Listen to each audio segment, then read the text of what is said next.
Hello, my healthcare entrepreneurs and those who love to fight for the insurance reimbursement for physicians. Thank you very much for joining me with another episode of HBMA Live. Now, in this episode, I am so excited. You saw my excitement earlier because one of my very good friend and physician entrepreneur who's a very well-known face in Tampa Bay, not only in Tampa Bay, Florida, and his last story was published on CNN, and we are going to know him in detail in next few minutes. That's why today's show is very important, because I'm inviting a very well-known physician entrepreneur who actually stopped practicing medicine, but he started exploring innovation in very early stage of his career. He is not famous for his clinical research or clinical studies, or seeing patients, but he is a pioneer in supporting physicians and healthcare industry through his innovative ventures and ideas. I'm talking about Dr. Kiran Patel, whom we all call Dr. K with love and fondness. To me, he knows no boundaries when it comes to identifying business opportunities and sees them right on time, because that's the most important thing. His marquee investments started with WellCare insurance plans. We all know about WellCare. And it continued even after 20 years of WellCare exit. He continued with another investment in Freedom Health Medicare HMO, and which is recently acquired by Anthem. We all know it was over $1.5 billion transaction deal. So without wasting too much time, because my excitement is going out of the roof, I have only given you the names of first and last exit, but in between, he has made tremendous amount of fortune and wealth, not only for himself, but for his investors, his family, his members, family members, friends, and even the community. And that is most important to me. His portfolio of investment encompasses software companies, hotels, and most important, philanthropy. He did not only earn money, but he is an icon when we talk about learn, earn, and return. His recent donation for over $200 million to a medical school in Tampa, which we all know, Nova University. You would find enough videos or articles on Google. My suggestion is go and look for it. And then the most importantly, I would end this with this one-liner for him. He has tremendous amount of empathy and compassion for everybody. So think about a person like me was mentored by him 18 years ago, and he still is available over a phone call away. So thank you, Dr. K. Thank you very much for coming on the show. We all are excited.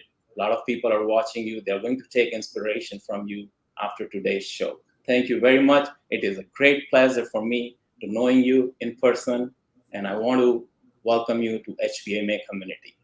I have told you about HBA community a little bit here. So thank you and welcome. Thank you, Kunal, for having me. Pleasure is mine, and I am here at your request and hopefully answer any and all questions you have for me. So Dr. K, you are on Wikipedia. Your story was published on CNN, Fox Channel. You have an incredible self-drive and compassion. Where are you heading next? What's next?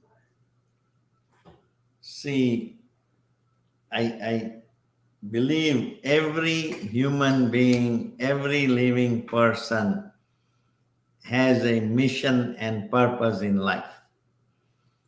And it's up to us individually to decide what to do.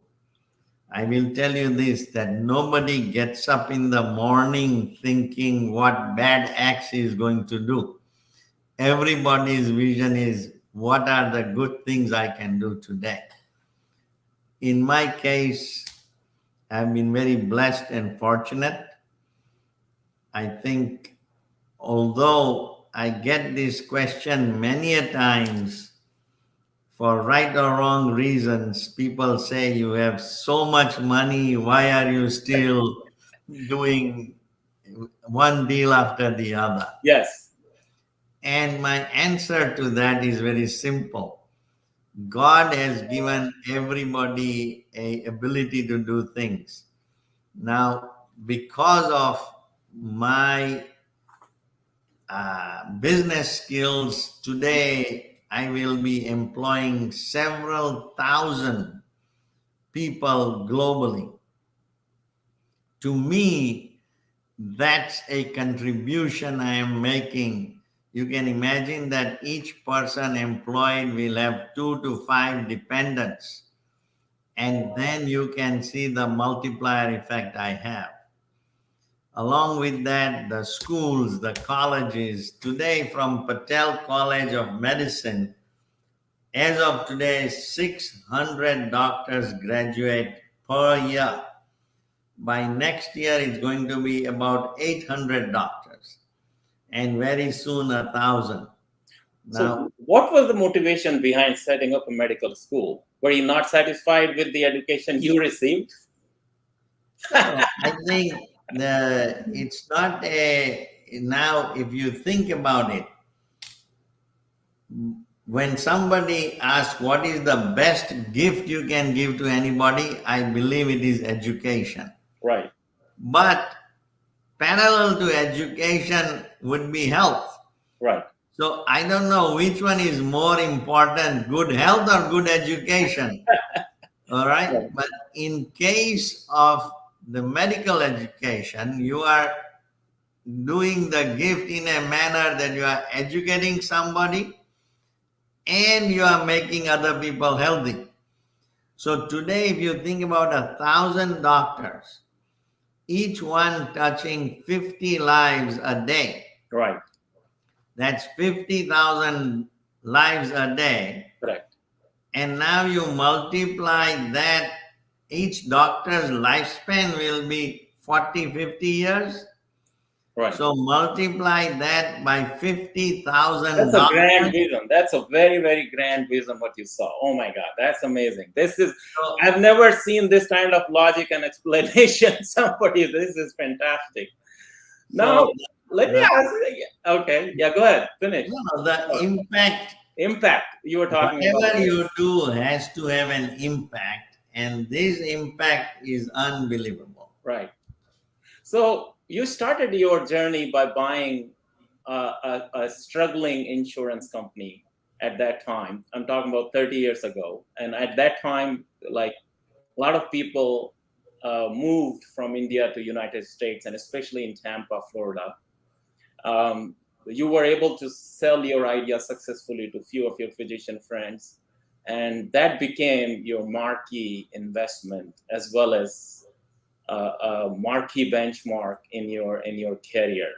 What was the motivation? Like, were you not happy the way insurance industry was moving or conducting themselves, or you were getting a lot of denials in your own thing? What was the motivation that you wanted to fix that industry? I think most people are like you, and that's the bad part.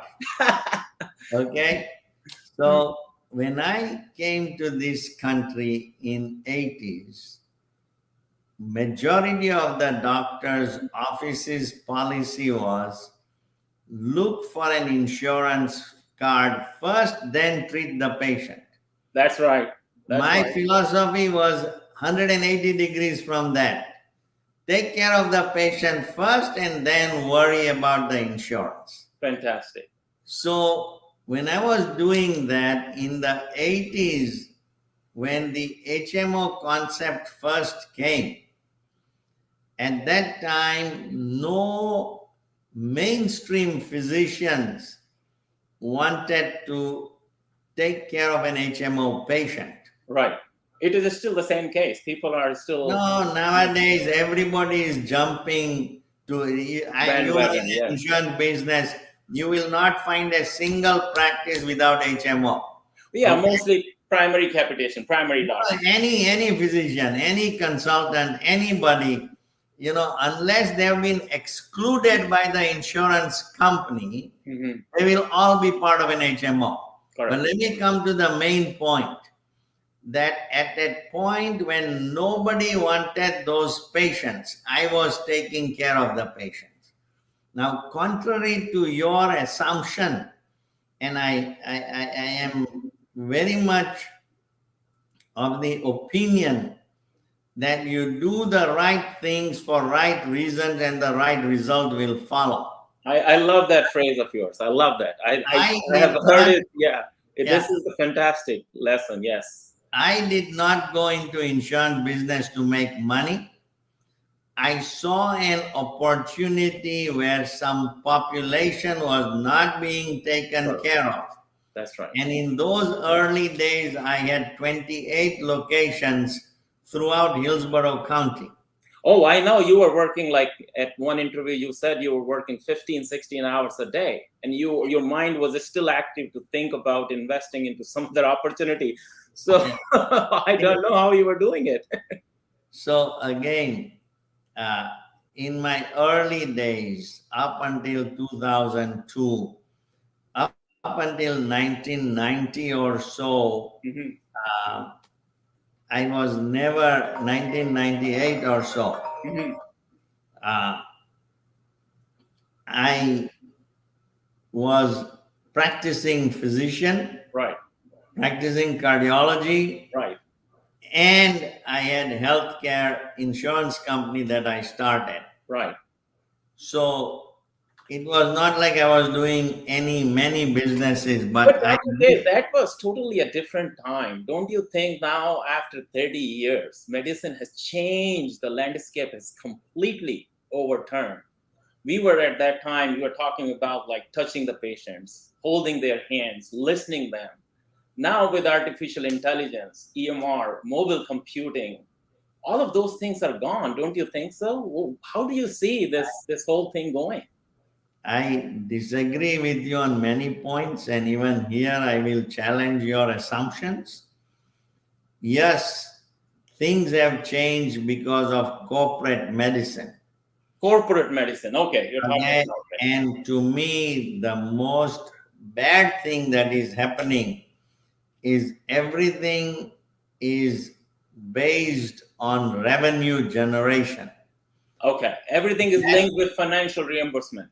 That includes the people who do the billing. Correct. That is true. And there is a lot of fraudulent billing, Yes. and a lot of it being encouraged by billing companies.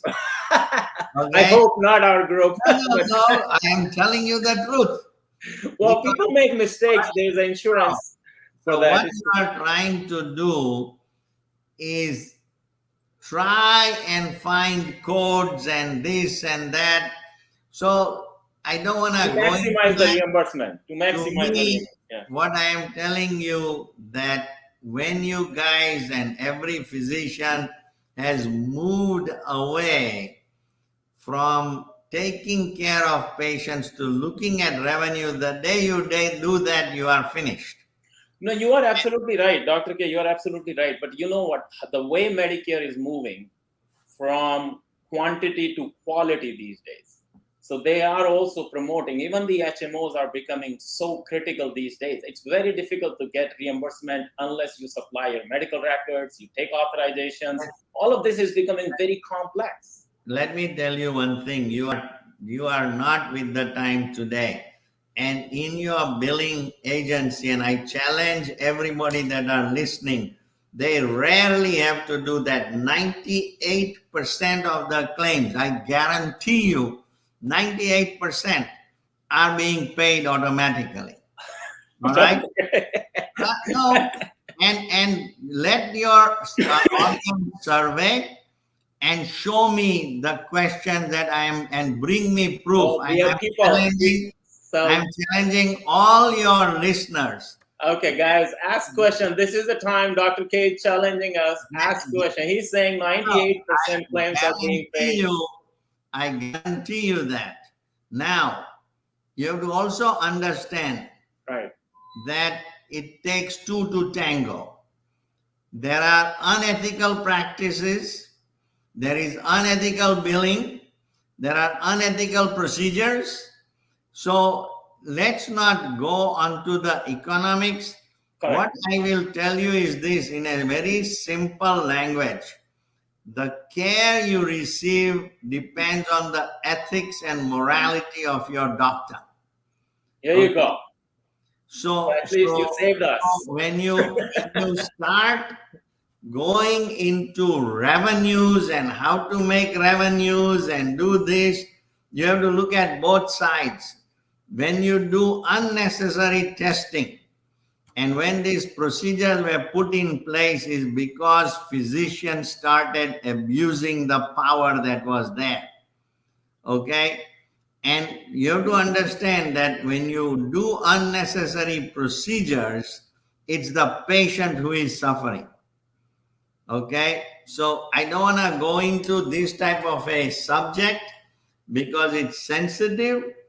All I How can do you say, what's the solution? You just mentioned that the doctors, some doctors, not all doctors, some doctors have unethical practices or they make mistakes in hindsight. They call it an honest mistake. They said, hey, I didn't know this code was supposed to be used. I didn't know that we were not going to pay for this surgery and that surgery, or let's say out of network billing. A lot of fraud is happening in out of network billing where they just bill and patient gets a bill in mail. That's called surprise billing. You probably are aware of it. And what do you think? How can we fix that issue? Because that's a universal issue. It's not just like one person's issue. It's with medicine. It's with the doctors. It's with the system. Everybody is responsible. Let me tell you, the day the third party payer system came in, you created a problem. When I came in this town in 1982, some of my older patients would say, I don't want to leave a debt for my kids. If I am sick, please let me die. Okay. The day insurance company came and nobody asks a question, but even sometimes the patient will demand that give me the most expensive, do more tests on me because I don't have to pay for it. Right. So this problem will never be solved.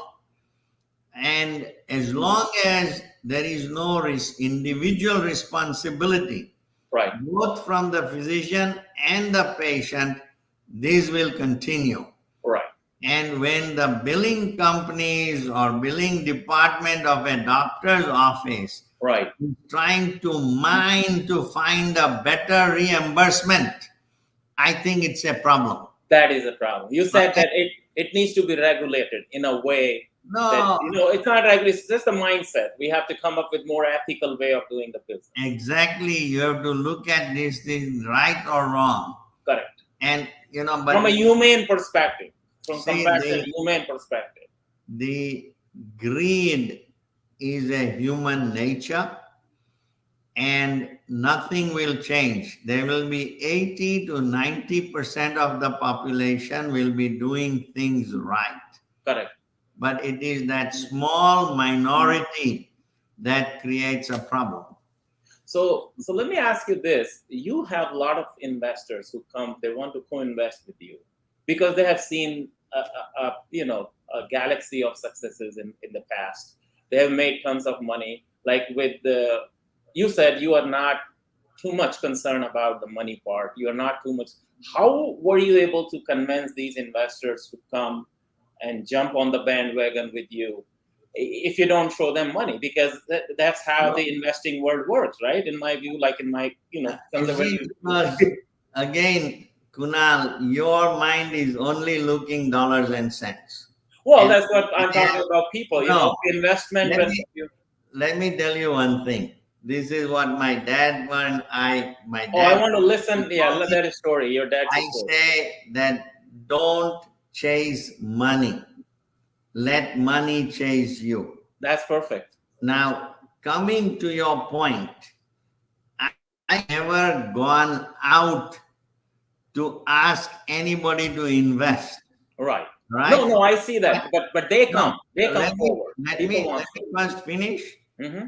The second portion is that there are people that run the funds Right. where 95 to 98% of the money belongs to somebody else. That is true. Okay?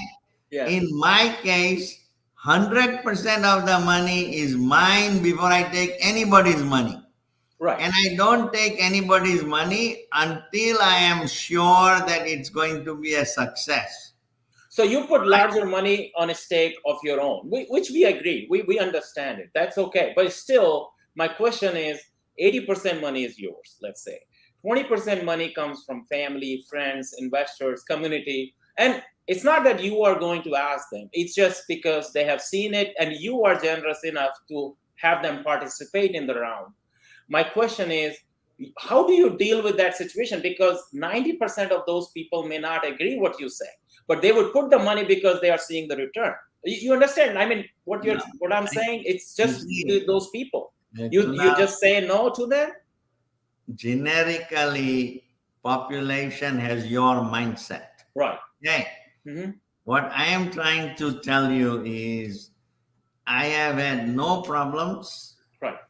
People have given me money without any paperwork. Right. In fact, I had to chase them for paperwork. Right. And it's a trust, but you develop that over a period of time. If you follow the right thing. You missed the main important point that I had not even taken a money from any individual on a speculative investment. I took the risk myself. Correct. And after, when I know it's going to be successful, I said, if you want to participate, come in. I know it's going to be successful. That's true. All right. And fortunately for me, I have had multiple successes. And what was the reason? What was that magical secret? Because anything you touch become gold. And, you know, whether it was real estate, hotels, not stocks. I never saw that you ever invested in stocks. Did you? I don't know. I invest in myself. Yes. And but to your point, there is no microwave in life. Okay. I always say it's hard work, persistence, perseverance. The good words. And dedication. So I told Shilen when he first came to work for me. Your son is very successful. Yeah. He was the lowest paid employee of the company. Oh, that's a great advice. So in your company, your own son was the lowest paid employee. In the executive suite. And one day, his cousin had a LASIK surgery done. And his mom asked him that, why are you not getting LASIK surgery done? And he said, it's not in my budget. All right. But the point I was trying to make is that success does not come, and I had told him at that time that if you want to come and work for me, you have to eat, drink, sleep, breathe the company, and only then you will be able to work for me. So we have a lot of members actually who are passing, they have been doing medical billing for many years, the whole generation, and then they're passing the baton to the next generation. So that's a great advice for them. You know, that's a great advice for them. Now, how do you see it next? Like, you still have not answered me. What's next? People wants to invest with you. People wants to trust you now. You have earned trust of millions, not only just investors, family, friends, but even general public. I mean, you were in Gujarat. I saw the videos on YouTube addressing thousands of people. So you are reaching out to masses, and I'm sure they are reaching out to you. How are you handling all of that? I mean, this is the peak period of your life. I want you to understand that the philanthropic work I am doing globally is something that I cannot put value on. So, for example, today we are doing 300 deliveries a month for free in the 2 hospitals that we support. In India. In India. and expanding it to 1,000 deliveries by next year. But when you think about each delivery, even in India today, costs 10 to 20,000 rupees. That's true. More importantly, I have been able to eliminate malnutrition in the children and mothers in my area. The infant mortality rate for low birth weight kids was 20%, and is 20% in India. In my area, it's down to less than 1%. So the work I have been doing now is more on the philanthropic side. But as you know, I took Anupam Rasayan Company Right. public Right. in last March. In the coming year, we will be taking Morphogenesis public. I have a medical device company. As you mentioned, I have lots and lots of other things. Right, in between, yeah. And all of them are so that's the secret sauce, is that you just touch them, or you have something you teach to your employees or people who are working or who are heading those companies. Do you constantly watch them, or how do you interact with them? See, it's a very complicated question. Mm-hmm. But what I can tell you, that if you believe in luck and fate, then try and stand in front of a bus. Right. Okay? So if you think luck and fate does it, No. so there is a active effort, Right. energy. So there are two types of things. First is you have to have a person working for you that is passionate and wanting to do some work. So in my books, anybody that is focused on money will never be in my organization, because that is the first sign of failure. That is true. Okay, because if I want as a billing company to try and rake in more money, I'm gonna find the wrong way of doing it. So as a physician, you think most of the physicians should think that way, because the first thing a physician comes to us as a billing company and asks, hey, I'm making this much money from my previous biller. Am I going to make 10% more or 20% more from you? That's the first question he asks. What should we do as a billing company? We should just tell them we don't want your work? I will tell you in a different way. Yeah. That might be your story of selling to him, okay? That is true. All right, so let's not go there. I'm just telling you again. Don't focus on money part, focus on helping part. We should focus on helping. If I was on the billing side, I would tell doctor, I will make sure that never can Medicare or any insurance company find fraud in the billing. That's perfect. Compliance. If you want protection, if you want money, then don't come to me. Protection and compliance. Not protection. If you want the right things to be done, right, then I am your man. Correct. If that's how you sell yourself, you will be lot better. So let me tell you, our president, Emily Ositek, she gave you a very nice message. She sent you a message you can see on the screen. I think he leads by example, and that is what has made him so successful. Thank you, Emily. So I told you, this is fantastic, Dr. K. That's perfect. So I think you gave a very good advice to the billers and billing community. We thank you again. Thank you very much. Any last notes you want to say, or I know you're busy, and I want to just say we had a great conversation. No, thank you for having me. I believe in every place in the world there are good and bad. So right, you cannot put everybody in the same bucket. My simple message are two, if you want to take it. Right. Don't chase money, Don't chase money. Perfect. Okay, so if you are doing the right thing for right reasons, the right result will follow. Perfect. If you're doing a great job for one physician, that word will spread. Right. Of course, you have to go and meet them. Of course, you want to be showing your strengths. Correct. But if you focus on money, if you came to me, That's a very good advice, Dr. K. I would For all write. billers, yeah, I'm going to follow it. But I Yeah. tell you, this is a very good advice you gave to all the billing companies who are listening today. Don't focus on increasing revenue for a physician. You cannot do it. Focus into helping, and what you said, giving them assurance that we will do the right thing, what is good for you and for your business. So with this, thank you very much, Dr. K. I will come and see you. Thank you all for having me. And it was a pleasure. Thank you.